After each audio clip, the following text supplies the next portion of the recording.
Welcome Facebook Live. We have our good friend, Mr. Josh Malerman. If you're not familiar with who Josh Malerman is, you will after this podcast episode. He is the author of Birdbox. Oh, great. That was good. On a whim. Was that you or was that my good friend Justin? I added some whistles in there. Wow, that was a tribute together? Yeah, you guys may want to go into business. Improv. Oh, my goodness. Josh, welcome to Cool Nerds Unite. Thanks. Awesome. So, Josh, can you tell the listening audience or the audience in general, where are you from exactly? I grew up in West Bloomfield, but that feels, like 10 people ago by now, man. I grew up there. That was, I kind of see this all as that was like pre-art. I was like captain of the track team. I wasn't the best runner, but I was good at that kind of thing or something, but I ran cross country and track, and my dad's an accountant, and I used to imagine like, oh, one day I'll be working in dad's office, all these things. And then I had something around age 19 when I was at Michigan State. I went to state for college, and then I had what I call some sort of like psychotic break. Something happened there where I realized one night I was just kind of hanging out, and it struck me that I literally could do whatever I wanted to do with the rest of my life. And it really, it wasn't just like a fleeting realization though. It was this, like I got punched with it or something. And I called my mom all like nervous, and I was like, I can literally do anything, like anything, And she's like, oh yeah, go get him, honey, So your mom has already has set in motion your path. Would you say she was like your inspiration? Yeah, inspiration. Well, she paints and that sort of thing. That's the only really like artistic like tendril I can find in my past at all is her doing that. But then once you get serious about writing and you start writing novels and all this sort of thing, then you kind of start to, then when you look back in your childhood, you're like, oh, I see like signs of this coming. I had like, wonderful. I remember the first book I read and how excited I was, and there was this thing called Pine Tree Books, which was a contest to see who could read the most books in like the area, right? And I want to be the one who reads the most and all that.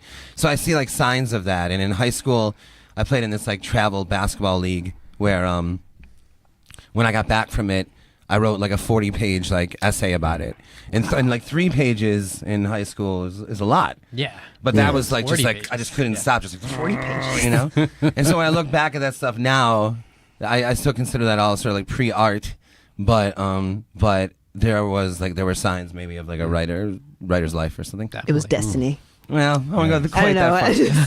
This is your destiny. So were you a Pistons fan then as well? Or? Yeah, are you?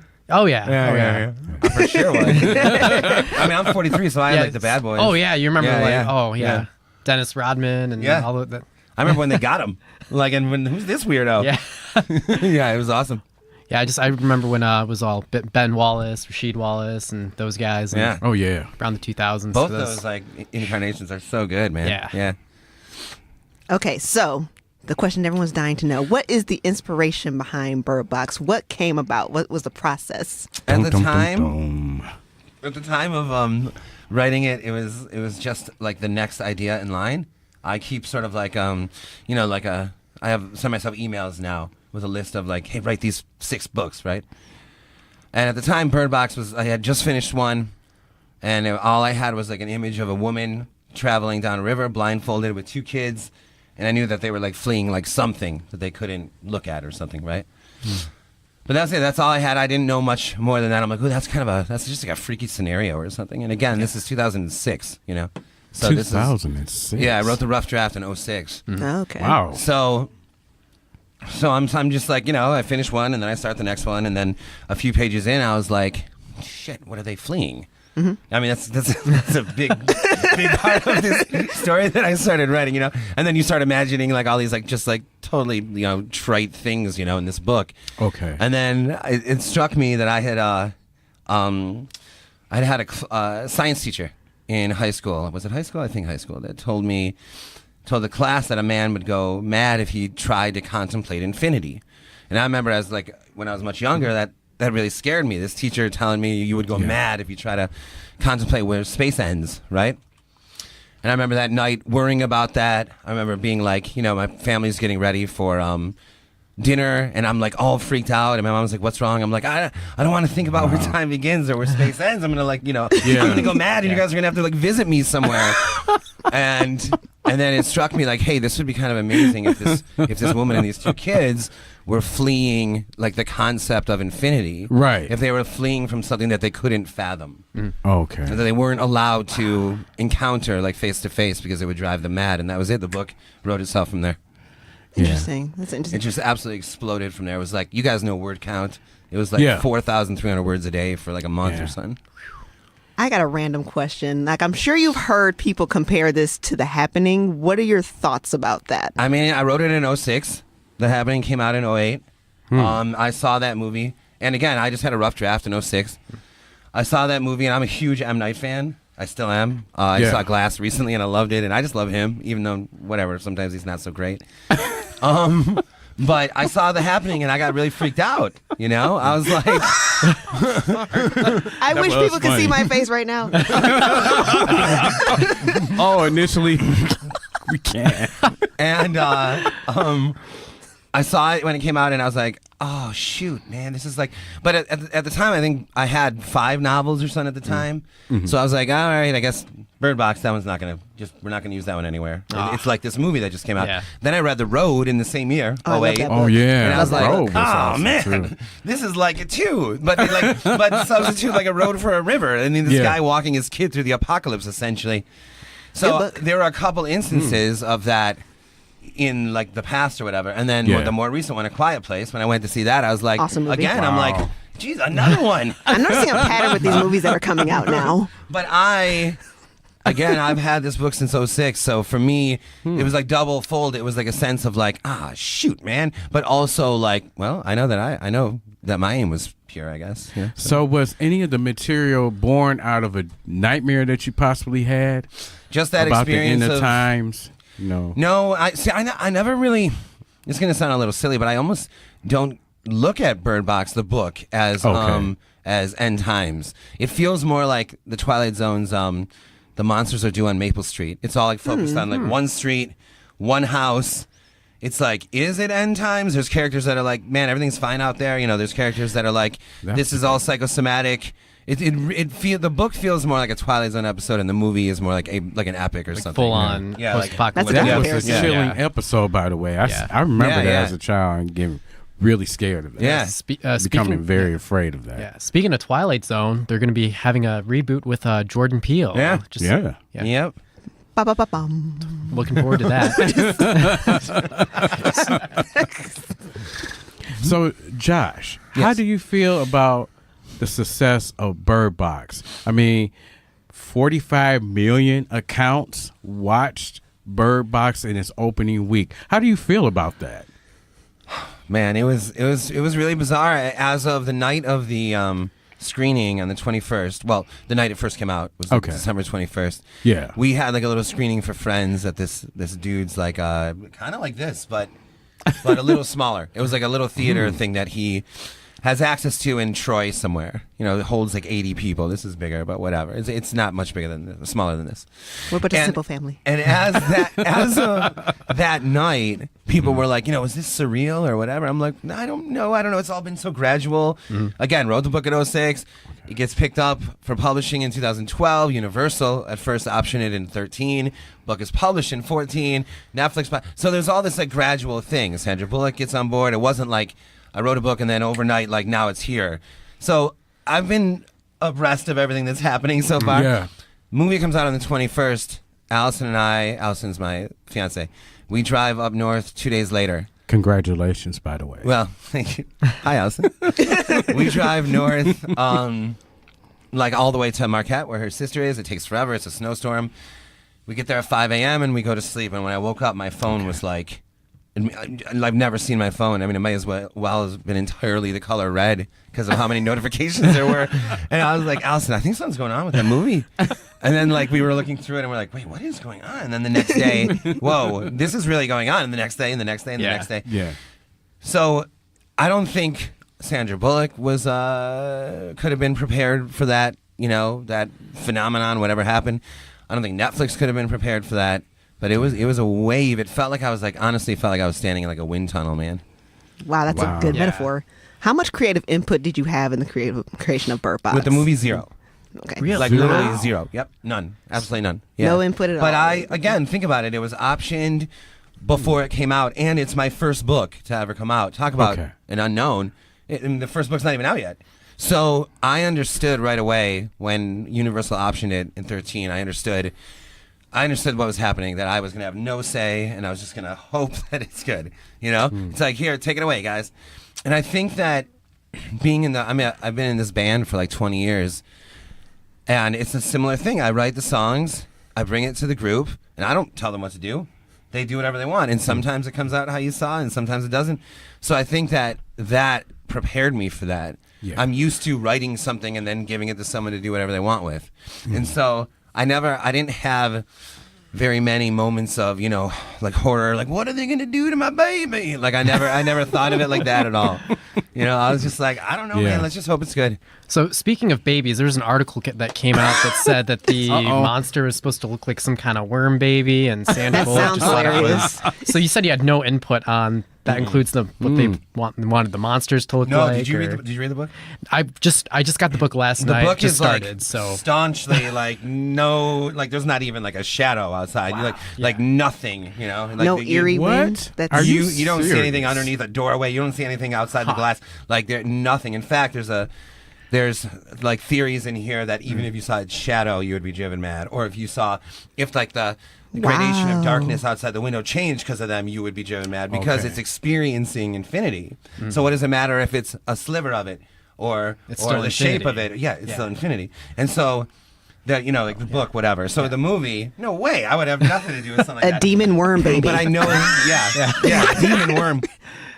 But I understand that the script, that was like a dream sequence. Okay. Like Yeah. Mallory was supposed to wake up and be like, Yeah. But, demon worm baby. yeah. So I saw a dude online had made a figurine of what you're talking about. yeah. And I wrote him, I'm like, hey, can I buy that? and he was like, I only made one. And I'm like, perfect. Can I buy it? Yeah. And, Wonderful. And hide it? And it's a really good figurine, and the dude's amazing. But I was like, I want that. I'm going to bury it. But I asked him if he could make a figurine, but where the case is just empty. And he was like, oh, you want to put like your own thing in there? I'm like, no, I don't want. No, I want nothing in there forever. I want it to be sealed empty forever. And he's like, oh, okay, yeah. And he sent me 2 of those. Nice. So I got those in my office now. Demon worm baby. I'm sorry, I'm just stuck on demon worm baby. Yeah, I'm It sounds thinking about laughable. that too. Like somewhere there was like also a shot of the guy he drew some of the drawings, and then you can kind of pause it. That would also not be in Yeah. the book anywhere. I thought That's it was a not in great the scene book? though. No, not again. Nothing. No suggestion whatsoever of what they look like in the book whatsoever. Not So, even. Josh, how do you feel about the movie overall? I loved it. Okay. I did. I think that there's there's things I could say about it, like they're more liberal with their blindfolds. I mean, there's just stuff I could say about it. But I really, at some point, made a complete separation that the book is the book, the movie's the movie. Okay. And Allison and I when we went to the premiere in LA, I was a little Yeah. nervous of the prospect of watching it with Sandra Bullock for the first time in my life. So I asked Netflix if we could see it beforehand, and they did. They gave Allison and I and a few others a screening in their office building, and that was wild because I'd never been to something like that. It was just 10 chairs and the screen, no previews. It's lights go out, movie starts. Wow.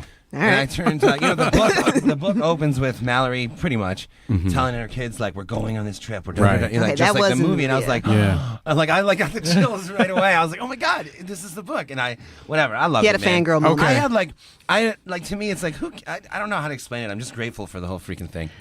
Very humble. Very Okay. That's awesome. I have to ask you this question. Are they planning on doing a prequel story to the movie Bird Box, or a sequel to it because of the success of it? My instinct tells me they have to or something, right? But Yeah. I don't know about I that was yet. bracing for the safety word. So. Yeah. Okay. Sandra Bullock? No, that's not the safety word. Oh, that's not the. Oh, The boy. new safety word is what? tennis ball. Tennis ball. Oh, tennis ball. Yeah, tennis ball. And the other Indeed. the other follow up I had to that was with the success of this book to film adaptation. Were there any other plans of having any other of your books turned into films, or? Oh well, Yeah. okay. Piqued So interest? before Bird Box the movie came out, there's 2 other books that have been optioned already. If you ask me which ones, I will say tennis ball. But there are Tennis some ball. books of yours that may be. Yes, there's 2 others that are already optioned, and then one is being shopped on Friday. Friday, I may fly to Los Angeles to be a part of that. I don't know that yet. So there was already like a lot of stuff happening before this movie came out, and then the movie came out and was like, this bizarre phenomenon. So it's really it's an exciting moment. Yeah. Speaking of the phenomenon, you now have like the Birdbox challenge. There was this whole slew of memes. Oh my God. Social media, guys. Yeah. Hashtag Birdbox Challenge. What are your thoughts on that? I mean, it's probably the same as yours, which was like, at first I was like, Allison, this is amazing. People are blindfolded. Wait a minute, what are they doing? Like Allison showed me one of a dude riding a horse. And Shout out to that guy. The If you're guy's that guy. blindfolded, and the horse was blindfolded. The horse was blindfolded? Yeah. Cruelty. That is ridiculous. And I was like, okay, no, That's wait, hold on. animal This is too much. cruelty. And then the dude wrestling an alligator blindfolded. Whoa, wait a minute. And then jumps in like the swamp, like blindfolded. Whoa, wait. Like and wrestles That is an alligator. ridiculous. I am it's clutching my pearls. nuts, Oh, man. wow. Wait a minute. Wow, that is really Birdbox ridiculous. responsibly, folks. Wow. Jesus. Yeah, exactly. I mean, like, honestly, if you just believe me, because I did some of this when I was writing it, just make a sandwich blindfolded. It'll blow your mind how different it is. You don't need to drive a car, It's so Mr. Miyagi, wax on, wax off. Yeah, one of our other podcast members, she had this theory that Netflix was somehow promoting these memes and the challenge to kind of give them free publicity in a way. And No, but I heard that too, wow. but I thought, like, all right, that sounds smart. Advertisement. yeah. Like, I read that as a conspiracy theory at first. Like, Netflix is doing it, and I'm like, great, good for them. Good for them. Yeah. Like the Smart Tide Pod advertising, challenge. yeah. I don't think it's true. I don't know, but Maybe. I read that and I was like, yeah, good for them. Oh, that's wonderful. Okay, so I had a question. You mentioned about book to movie adaptation. We actually did a podcast on book to movie adaptations. I know you said the movie's the movie and the book is the book. What is your overall feeling about book to movie adaptations? Is the book usually better or is the movie? Well, definitely the book, but it's I think that one of the biggest dangers is if you read the book and then immediately watch the movie. Then you're like setting yourself up for a total disaster. Because what's one I did that with The Ritual recently, another horror movie. Did you guys see Oh, that yeah. one? Oh, I've yeah. seen it. And then I read the book good. like the day before. I and then, enjoyed now it. we're going to watch the movie. And then it's like, oh, that's not the same. And now you're comparing things. Wait a minute, that didn't happen. And it's like, okay, hold on. If I watched A Discovery of Witches. It's like there's a book series, and it's now a TV show. And my girl and I watched it, and I've never read the books. She has, and I just like had fun with it. I'm like, oh, this is great. But she was like, this is different. So I don't know. I think it's very rare that you're gonna get like such like an epic artistic rendering like The Shining or that kind of thing. Or there's even one. You guys ever see that movie Perfume? Yeah. That oh my book gosh, is yeah. so good, man. Look at the ecstaticness. and the movie's great too. Right. But like even that falls short of like the shining thing. It's like that kind of thing. We all kind of turn to that one. I bet you if I didn't bring it up, someone else would have. I mean, it's like we always turn to that adaptation. Well, Yeah. guess what? There's like a gazillion of them that aren't exactly like that. So to me, it's like I don't know. Like, what about looking at it like not a commercial, but a like getting word out about a book? Yeah. Well, then your view on the whole movie softens quite a bit. And I'm not just talking about Bird Box. Any movie. Yeah, overall. Yeah, because it's bringing attention to like books to begin with. Like here we are talking about the difference of them, and that's kind of awesome too. Yeah, it's good for the movie because, once you watch the movie, it inspires people to go out and read the book. Yeah. So that's a kudos to you. It's like, hey, there's a book on this? Oh, great. I'm going to go check that out. And I couldn't buy one at Barnes & Noble. So whatever. Same here. I had to call around. Hashtag sold out. Hashtag Indeed. sold out. Got a sold out Indeed. show. We got a sold out book. I just want to read the book. Is that so much to ask? I want I'm to sorry, read it. sir. We had about 200 copies in the store. They're all gone. So, Real- yeah, I would say that's a perk. Now, where to Wow. go now? So, a question I want to ask personally. Did you get to meet Sandra Bullock? How was that working with her? Did you get a Yeah, I chance met to? her. It was crazy, man. Sandra Bullock. We Two were on thumbs set up. in L.A. And we saw the scene where her and Sarah Paulson are in the car flipping over, all that stuff. Yeah, And it was okay. on this like sound stage, and it was all lit up, like the stage area or the where they were filming, and everywhere else was kind of like in shadow. And I was in the shadow by like the food cart, the whole freaking time, and for like 12 hours. And then at the end of the day, this producer was like, "Hey, Josh, I want to introduce you to someone," and I was like, "Oh my god, I'm gonna go meet Sandra Bullock. Oh my god!" And then he like kind of like we weave through everyone, and he brings me out there, and then everyone else sort of like stepped back into that shadowy area, and all of a sudden I'm just meeting Sandra Bullock under these like unfathomably bright lights, and all I could think was like, "Is it like this for her all the time?" You know, I'm like meeting her like on stage under a spotlight, in makeup, in costume. Like it was like, wow, this is like the ideal moment to meet you. You know, it was cool, and she was hilarious. Awesome. She was like really warm, obviously like I don't want to say running the room, but just obviously in charge in a warm way. I can kind She of was see Miss that. Congeniality. Yeah. Oh, What? right. What? Right there on She was set. like funny. Jonte Rhodes was like super nice. Like super nice. And he had a few friends with him, and they were all like awesome too. I mean, everyone, Lil Rel, all of them were like really, really nice people. Yeah. Oh, that's cool. So then you got to meet a lot of the other cast members and Yeah, because before both premieres in LA and New York, I was like, me, the screenwriter, the cast, the producers, it's sort of like they're like introduced, like, and here's the book writer. And then they start the movie, right? But everyone walks out first. So we're all like backstage waiting to go out.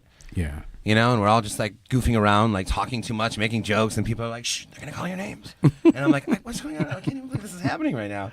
Like, you know, someone's telling me and Sandra Bullock and everyone else to be quiet. yeah, that's This is a quiet gotta be place. surreal. I'm feeling Birdbox. So, Josh, I know you're well aware of all the comic book movies. It's an onslaught of comic book movies. Do you have any intentions, incarnation of a superhero themed I've never thought of series? it. I've never thought of it like or that. possibly before. But small screen adaptation, Yeah. maybe? Yeah, Okay. my bandmate jokes that Daredevil and Birdbox would obviously work well together. That Daredevil would be like the biggest hero in the world in that scenario, which is a really good idea.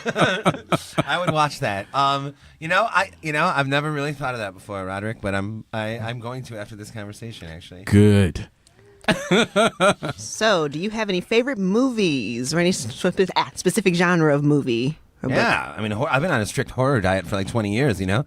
It's Yeah. been terrible for my skin. Yeah, no, I mean, I went through a run. I turned my back on the genre for like 2 years in my life where I read, I was like 23 or something, and I read like, was kind of ripping through the classics, Hemingway, Fitzgerald, Faulkner, Virginia Woolf, all that. And reading through the classics brought me to Dracula again, because like Dracula is always on the classic list as well, right? Exactly. And I read it and I was like, oh my God, I forgot how good horror can be. You know, read it all growing up. Right. And then I was like, oh, I'm going to read this other stuff, you know? and then Dracula just sent me like right back into it. Gotcha. And I've been there for like 20 years. Yeah. Okay, so next question I have: what advice would you give to young aspiring writers and any young creators out there for the kind of success that you have? Like any advice at all? Yeah. I think that I always worry that when I answer something like this that it ends up sounding a little bit like Tony Robbins or something. But just bear Tony with Robbins. me. Is that I feel like a real key is to get rid of the words good and bad. And the reason I say that is because I think that a lot of the time, you just need to get through that rough draft first. You have to get through the rough draft first, right? If you want to be an artist, you have to finish your work of art. If you want to be a writer, you need to write a book, right? So it doesn't matter if the rough draft is good or bad. I rewrote from the rough draft of Birdbox in 2006. I think I rewrote like 80 to 90% of it in the year 2010, like from scratch. Not rewrote it, like fixed what existed. Like read the rough draft and I was like, I'm going to try this again. But I would never have tried that again if I didn't write the crappy rough draft first. And that's true of like every, medium. In fact, it's legendary, the books that didn't go through stuff like that. Like I hear that Flowers in the Attic was her first try. Amazing book. Just like, Really? I know. I'm like, Amazing book. Yeah, that one So is, like, controversial, but so great. so Yeah, good. I So agree, good. 100%. And it's like legendary. And when you go and read it now, knowing that Yeah. this was like her, like she just sat down and wrote this, it's a little mind blowing. But if you know that you're going to rewrite, and possibly even from scratch, 90% of what you're writing right now, what does it matter if it's good or bad? Yeah. And so the rough draft starts to become like the world's greatest outline for you. And if that sounds like a ton of work, well, it kind of feeds off itself, meaning Yeah. You're like, what do you mean I got to write the book twice? Well, it's not exactly like that. You write it once, and you're so freaking excited that you wrote it, and now you believe you're the kind of person that can write a book, that you attack the rewrite with like an energy you kind of weren't really expecting yourself to have. Right. So it starts to like build off itself. It's like turning a machine on, you know? So my advice to a young writer for sure is get rid of the words good or bad. Don't worry if, is that character name bad? Oh my God, stop. Should I start here? Just start there. Just go. You're going to change all of this later. It's like that. Just do it. So go the Nike route. Just do it. I mean, just do it. yeah, but then I feel like you say that is going to like wash right off someone's like face or son. But if you honestly, like if you can get yourself to a spot where you honestly aren't judging it to say if it's like never say this is brilliant and never say like, oh my God, just go. Almost like someone else is writing it. And when you're done, you're going to read through it and be like, oh man, yeah, I can do something with this. Yeah. You gotta believe in yourself. Brilliant. Yeah, or the process or something. I don't really know, but yeah. Yeah. So you heard it here first from Josh Malerman. Just do it. This is the commercial for. This is not a commercial for Nike. Just do it. Pick up that pen and just do it. So, pick up that pencil and just draw.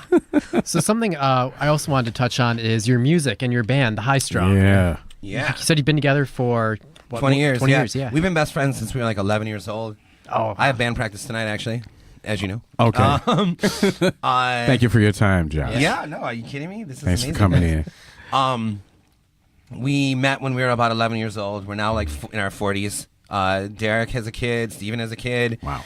Chad, kind of. We don't know. I mean, he's and Mark's married and everything. Kind of in limbo. Yeah, we toured for like something like 6 or 7 years, where we were playing. We didn't live anywhere. We're playing for like maybe 20 people a night. I mean, for 6-7 years we did this. like all over the country, or Yeah. It was unbelievable. We had no apartments. We just like toured. I think we played 250 shows a year for some 6 or 7 years.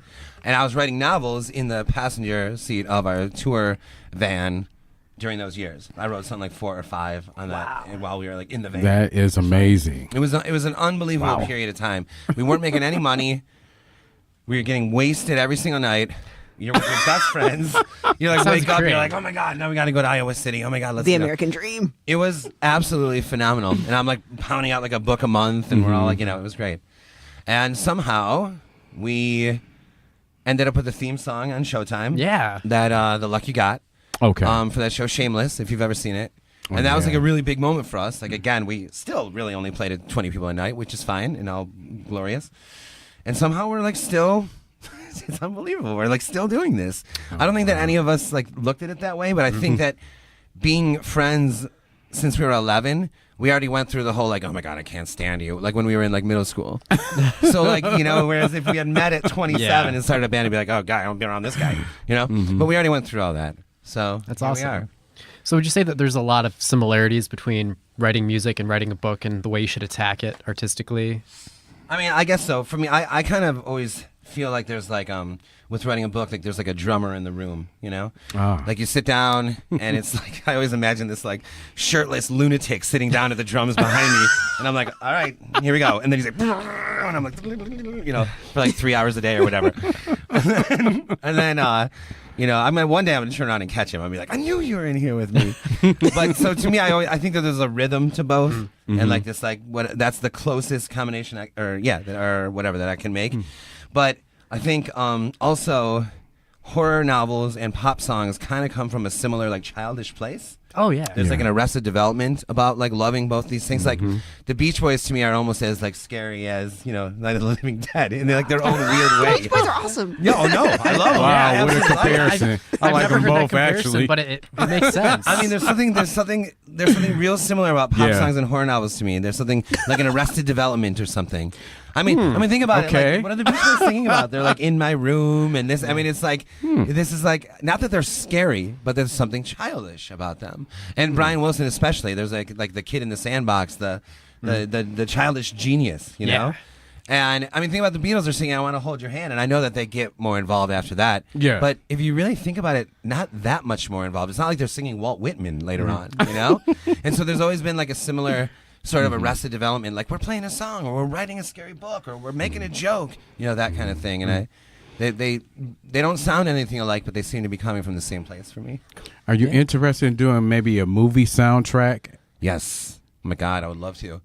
When Birdbox was first optioned, the dude who did It, Andres Machete, he was attached to direct it.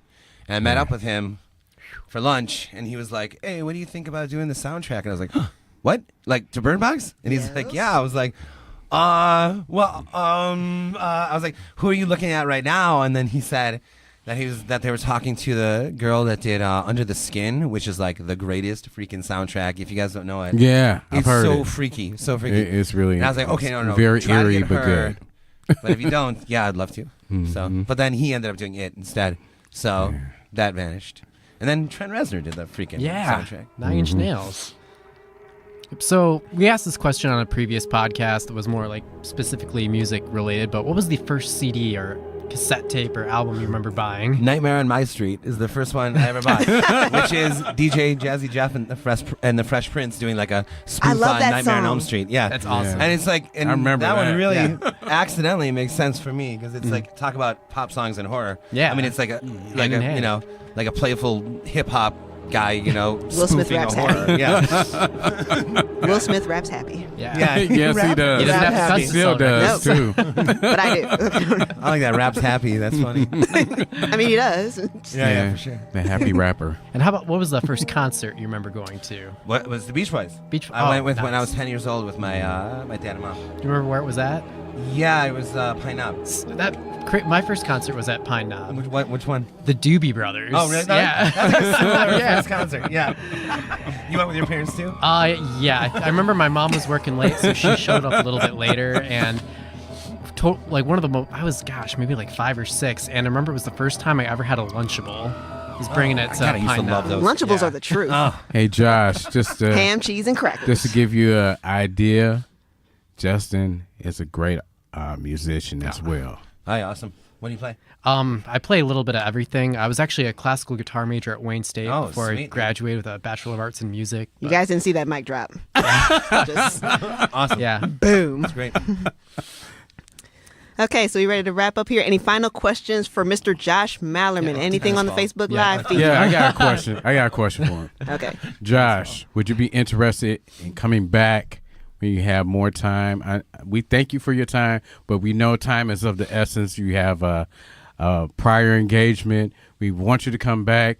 Are you interested in coming back and doing another podcast Yeah, episode? I'd love to. I'd love to talk to Are you guys just saying again. it because Yeah. you're on Facebook Live? No, or no, I wouldn't. Shout out to our fans on Facebook Live. I like this creepy Yeah. little room we're in. I like the windows out to the Thank theater. you. Thanks to our good friend Gavin Soundlord. Amber Tweak Marie, the balances. Justin, Carol, and Phil. Feeling the beat. Check us out on Facebook, Instagram, and Twitter. Listen to us on SoundCloud and iTunes. And I'm Roderick. I'm your host. And remember, Stay nerdy.